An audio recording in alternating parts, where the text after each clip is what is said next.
બોલીએ સદગુરુ મહારાજની જય। તો આજનો શુભ દિવસ એટલે કે ગુરુ પૂર્ણિમા। તો આજના દિવસે પધારેલ ગુરુ ભાઈઓ તથા ગુરુ બહેનોને મારા જય ગુરુ મહારાજ।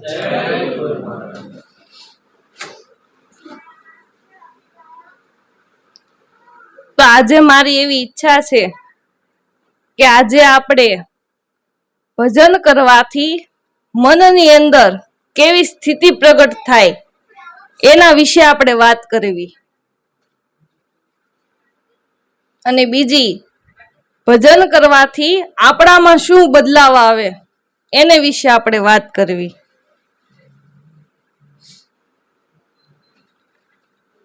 તો જેને આપણે જગત કરતા પરમાત્મા કહીએ છીએ, એટલે આખા જગતની દોરી એના હાથમાં છે। અને પરમાત્માએ એવો નિયમ કર્યો છે કે આ આત્માને એકવાર મોક્ષનો દ્વાર આપવો, એટલે કે મનુષ્યનો દેહ આપવો।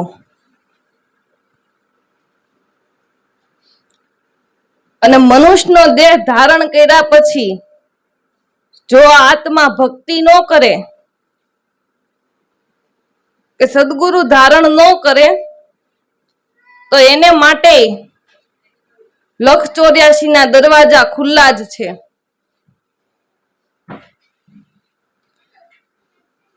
માટે સદગુરુ ધારણ કરવી કેવા? આપણને આપણા આત્માની ઓળખાણ કરાવી દે એવા। અને જો એવા ગુરુ ધારણ ન કરવી તો આપણો આ મનુષ્યનો અવતાર એળે જાય। એટલે નેમિચારણ્ય ક્ષેત્રની અંદર સોનક ઋષિ વર્ષો લગી તપ ને ઉપાસના એ કરતા હતા। તપ ને ઉપાસના કરવા છતાંય એને પોતાના આત્મ સ્વરૂપની અનુભૂતિ થતી નહોતી। પણ જ્યારે સોનક ઋષિને વ્યાસ મુનિનું મળવું થયું અને વ્યાસ મુનિએ દિવ્ય દ્રષ્ટિ આપી, જ્ઞાન દ્રષ્ટિ આપી, એટલે સોનક ઋષિએ આત્મ સ્વરૂપ પરમાત્મા સ્વરૂપની અનુભૂતિ કરી અને ભગવાન વ્યાસ મુનિનું ભાવથી શ્રદ્ધાથી પૂજન કર્યું અને કીધું કે મહારાજ, મારા વર્ષોની મહેનતને તમે સફળ બનાવી દીધી। અને એ જ દિવસ હતો અષાઢ સુદ પૂનમનો। એટલે આવા ઋષિ મુનિઓ મહાપુરુષના કારણથી આજે આપણે આવા પવિત્ર દિવસે આપણા સદગુરુનું પૂજન કરવી છે। માટે મનુષ્ય દેહમાં બ્રહ્મનિષ્ઠ અને દયાનિધિવાળા સદગુરુ મળે એનાથી મોટું મનુષ્યનું કોઈ ભાગ્ય જ નથી। આપણને મનુષ્યનો જન્મ મળ્યો એ પરમાત્માની પ્રાપ્તિ માટેનું સાધન છે।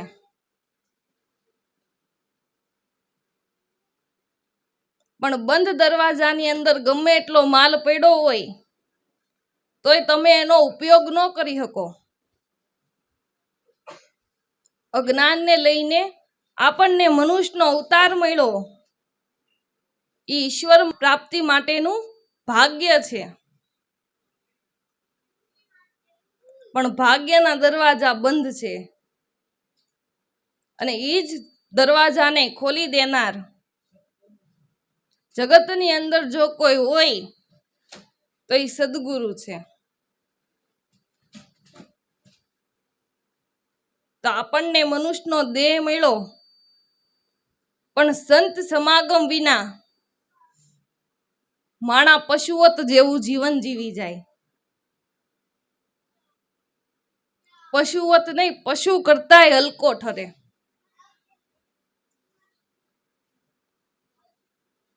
માટે માનવમાંથી દેવ અને દેવમાંથી અખંડ આત્મ સ્વરૂપે સ્થાપિત કરી દેનાર, દુનિયાની અંદર, આખા જગતની અંદર જો કોઈ હોય તો એક જ સદગુરુ છે.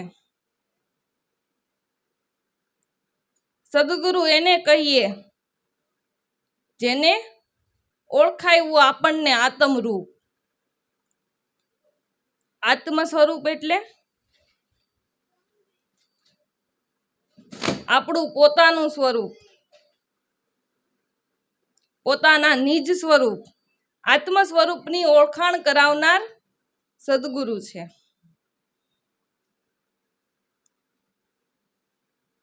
પણ આપણે નુગરા હતા અને સદગુરુ ધારણ કરી લીધા.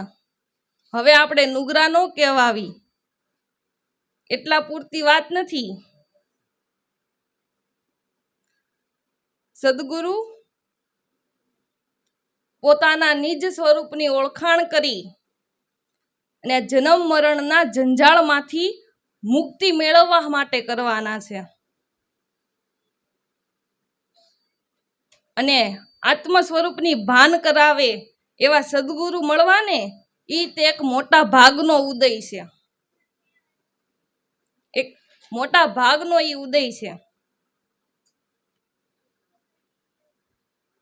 કે એની કરુણાની દ્રષ્ટિથી પેલા તો આપણી મનવૃત્તિ શુદ્ધ થાય અને એની જ કરુણાની દ્રષ્ટિથી આપણો જીવન રાહ પલટાય છે. માટે એવા સદગુરુ મળવાને ઈ દુર્લભ છે. તો સદગુરુ એને કહીએ જેણે આપણને આત્મ સ્વરૂપની ઓળખાણ કરાવી, એને સદગુરુ કહેવાય. પણ શિષ્યોના અધિકાર પ્રમાણે, શિષ્યોના અધિકાર પ્રમાણે.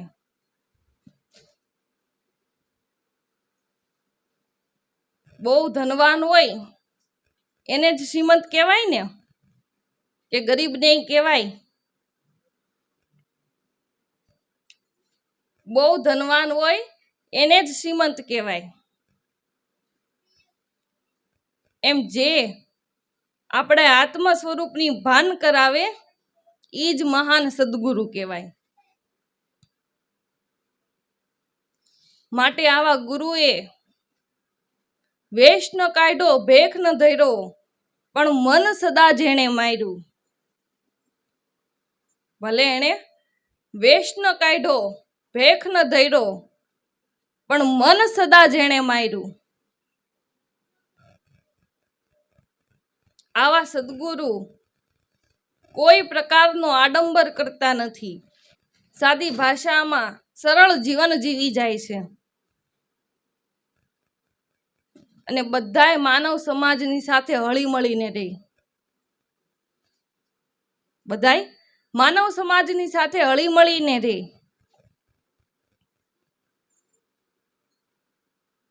તો એ હું કામ રહી છે? એને માનવ સમાજનું કલ્યાણ કરવું છે, એનો ઉદ્ધાર કરવો છે. અને જે મહાપુરુષ સંત છે એ શ્રીમંતના રાજમહેલ ઉપર જાય અને ગરીબના ઝૂંપડા ઉપર પણ જાય. જે સદગુરુ છે એને તો શ્રીમંત હોય તોય ભલે અને ગરીબ હોય તોય ભલે, એને બેય સમાન છે.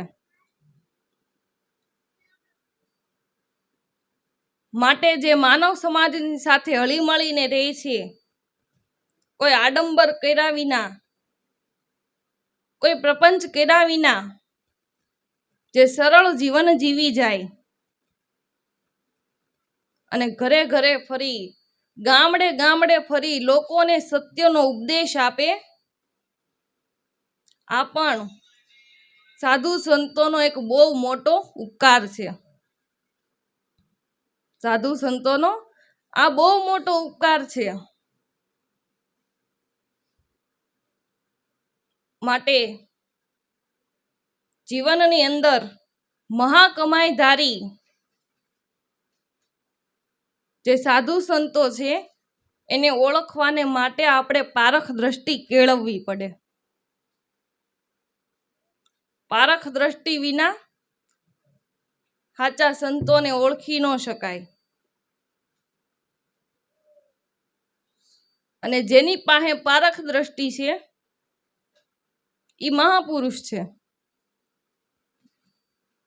અને એ સંતોને ઓળખી ગમે એ ભોગે એના ચરણનો ક્યારેય ત્યાગ કરતા નથી.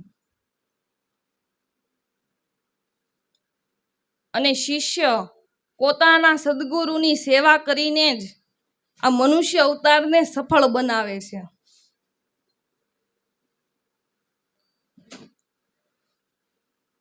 માટે જે અનલ પક્ષી છે એ સૂન આકાશ ઉપર રહે છે અને ન્યા નર નારીની સામ સામે દ્રષ્ટિ થતા એનું દ્રષ્ટિનું ફળ લાગે.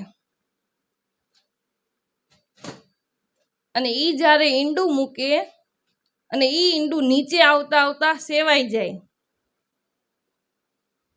ઈ ઈંડું સેવાઈ જાય અને એના બચ્ચા બહાર આવે. એના બચ્ચા બહાર આવતા હોય, નીચે જતા હોય એટલે પૃથ્વીને જોતા જ એને ભાન થઈ જાય કે આ આપણો દેશ નથી, આપણે અહીંયાના નથી. અને હળાટ કરતા ઉપર જાય એટલે ન્યાયના માવતર એની રાહ જોઈને જ બેઠા હોય. અને જ્યાં માવતર એના બચ્ચા ભેગા થાય એટલે બચ્ચા એના માવતરને ઓળખી જાય. બસ એવી જ રીતે જે પૂર્વ જન્મના શિષ્યો છે એ ગુરુ શિષ્યની સામ સામે દ્રષ્ટિ થતા શિષ્યને ખબર પડી જાય કે આ જ અમારો બાપ છે.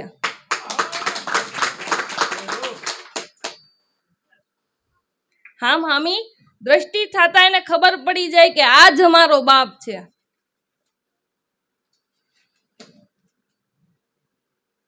માટે સંતોએ સદાચાર અને સદાગુણનો ભેખ ધારણ કરેલ છે. પણ ઈ જો આપણને જોતા આવડતું હોય તો, ઈ જો આપણને જોતા આવડતું હોય તો જ આપણે સાચા સંતોને ઓળખી શકવી.